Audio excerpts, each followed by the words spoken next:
Todo mundo assistiu K-Pop Demon Hunters, mas quase ninguém notou isso. E quando você vê, não vai conseguir ignorar de novo. Logo no começo, as meninas estão sentadas no avião, comendo numa mesa cheia de comida. Nada parece errado.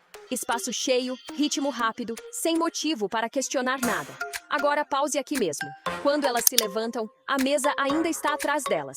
Seu cérebro registra isso uma vez e imediatamente deixa passar porque a cena nunca diz que esse objeto importa. Então, o ângulo da câmera muda e a mesa sumiu.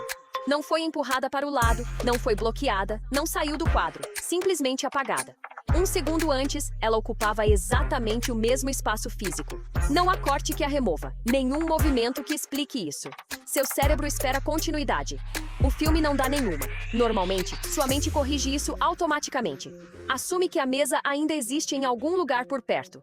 Você não percebe essa suposição se formando até o filme remover sua saída. Segundos depois, quando o macarrão aparece, está colocado numa mesa que não deveria mais existir. Mesmo lugar, mesmo enquadramento, mesmo espaço. Agora, a contradição não pode ser corrigida.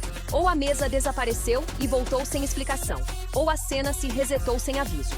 Ambas as opções parecem erradas. E esse desconforto persiste, porque quando um objeto pode desaparecer sem consequência, o espaço em si para de parecer confiável. Sua atenção foi direcionada para outro lugar, para os diálogos, rostos, urgência. Então o fundo foi autorizado a parar de ser real. E quando você se força a olhar para lá de novo, a cena nunca se estabiliza completamente, o que deixa uma pergunta silenciosa no ar. Você perdeu isso porque estava bem escondido? Ou porque o filme sabia exatamente quanta atenção você daria a isso? Durante a maior parte do filme, você é levado a acreditar que nunca vemos os quartos de Mira ou Zoe, e seu cérebro aceita isso instantaneamente porque a ausência parece intencional. Se algo não é mostrado, você assume que está sendo escondido de propósito. O filme nunca diz que os quartos não existem. Ele simplesmente nunca pede que você os procure. Agora, veja este momento de novo. Quando Mira joga o dardo no estúdio, sua atenção trava no movimento. Movimento rápido, centro do quadro, exatamente onde seus olhos deveriam ir. Mas se você ignorar o dardo e olhar atrás dela, algo discretamente quebra essa suposição. Duas portas diretamente, uma de frente para a outra. Não são decoração, não são cenário aleatório. Uma marcada Keep Out em inglês, a outra marcada Keep Out em coreano. Isso não é world building, é misdireção cognitiva. Seu cérebro lê texto mais rápido que forma. Então, quando vê um sinal de aviso, para de fazer perguntas. Registra espaço privado e segue em frente. É por isso que as portas nunca foram notadas. Não estavam escondidas. Foram despriorizadas. Agora olha para o ursinho de pelúcia. Você já o viu antes no quarto de Rumi. Mesma forma, mesmo lugar, mesma presença. Esse único objeto conecta discretamente dois espaços que seu cérebro nunca relacionou.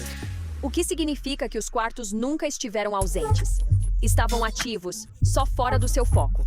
A partir daqui, as portas param de parecer cenário. Porque agora você entende algo que o filme nunca diz em voz alta. A vida dos personagens continua mesmo quando a câmera não está filmando. E quando isso clica, todo detalhe de fundo se torna suspeito. Não porque exige atenção, mas porque o filme já provou que sabe exatamente como evitá-la. Tem algo estranho no chapéu de Zoe, e seu cérebro trabalha duro para garantir que você não questione isso.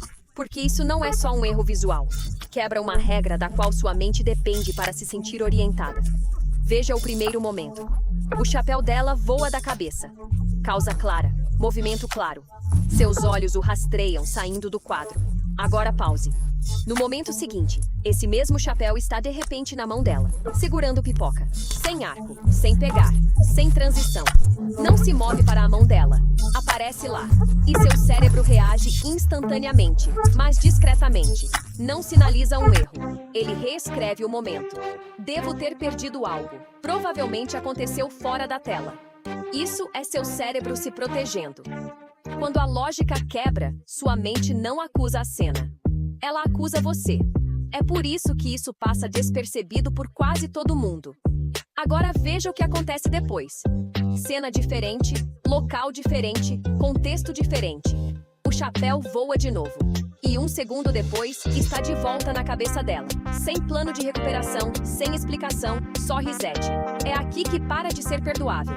Uma vez é um erro de animação, 2 vezes é uma falha estrutural, porque o filme agora repetiu a mesma impossibilidade em circunstâncias completamente diferentes. Isso não é coincidência, é consistência. E consistência é como seu cérebro identifica padrões. Nesse momento, algo sutil muda. Você para de confiar no movimento. Se um objeto pode desaparecer e reaparecer sem consequência, então o espaço em si para de parecer confiável. E quando um filme discretamente quebra a permanência dos objetos assim, ele te deixa com uma regra desconfortável. Nada no fundo tem garantia de se comportar logicamente. Nem props, nem movimento, nem continuidade.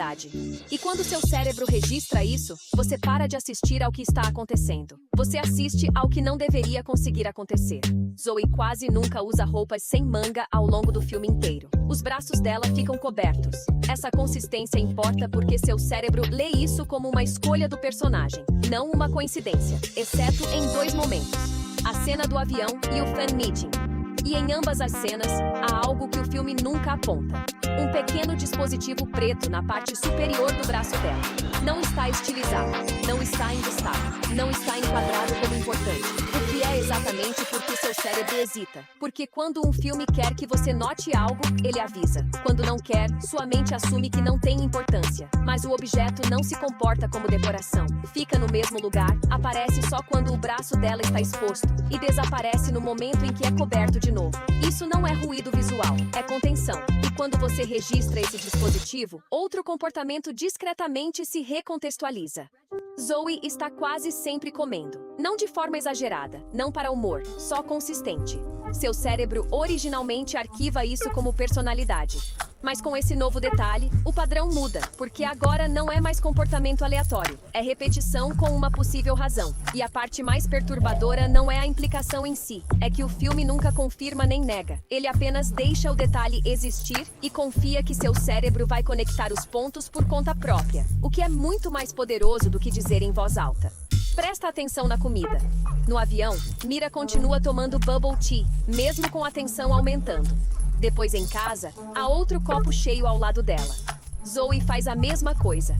Salgadinho no avião, salgadinho de novo em casa. Donuts meio comidos por perto e rume com kimbap no avião. Kimbap de novo quando voltam.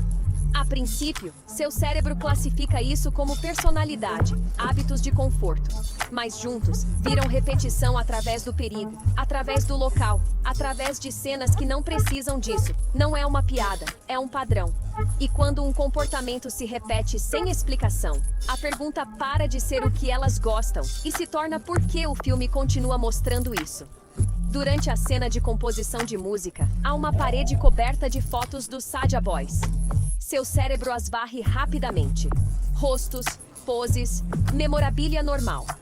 Nada parece errado, o que é exatamente porque isso funciona. Até que uma foto se recusa a pertencer. Olhe de perto.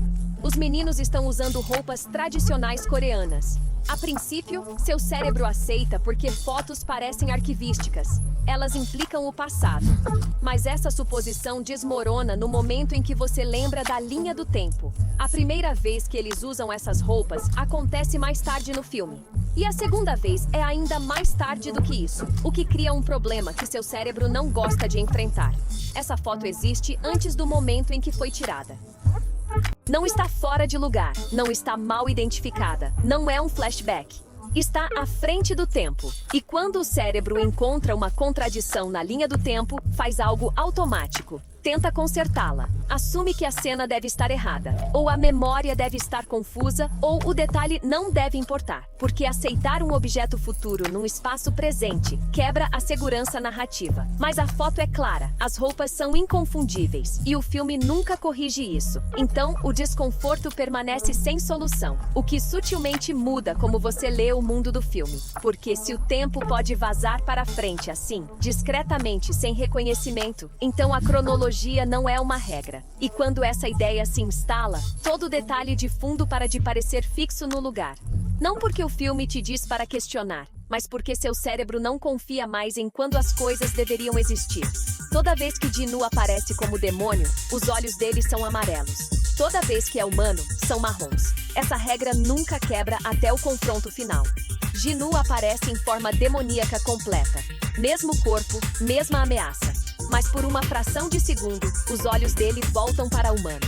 Sem diálogo, sem ênfase, sem correção. Esse detalhe importa porque regras de identidade não quebram acidentalmente. Isso sugere algo discreto e final. Ele não morreu como demônio. Ele escolheu aparecer como humano. E o filme nunca confirma porque não precisa. Os olhos já contaram a história. Quando as meninas se apresentam no palco, as roupas delas nem sempre combinam. Cores diferentes, designs diferentes. Isso é normal. O que não é normal é a única coisa que combina. Olhe mais de perto. Cada uma delas está usando o mesmo tipo de joia, só em cores diferentes, vermelho, roxo, amarelo. O filme nunca aponta, nunca explica, nunca desacelera para isso. O que significa que esse detalhe não é para os personagens, é para o espectador que está prestando atenção. Porque mesmo quando tudo nelas parece diferente, elas ainda estão discretamente escolhendo a mesma coisa.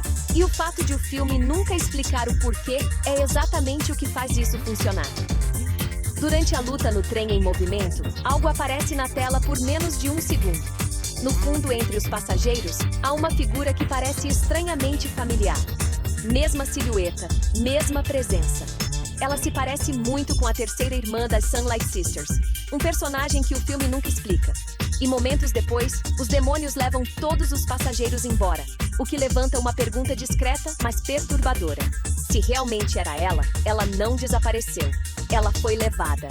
E o filme nunca volta a isso. Há um momento durante a luta onde Rumi quebra suas próprias regras.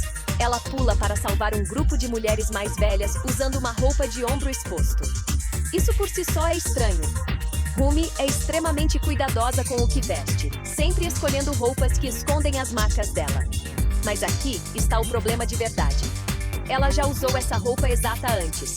E naquela época, as marcas dela estavam claramente visíveis. Nessa cena, estão sumidas. Mesma roupa, mesmo personagem, regras diferentes.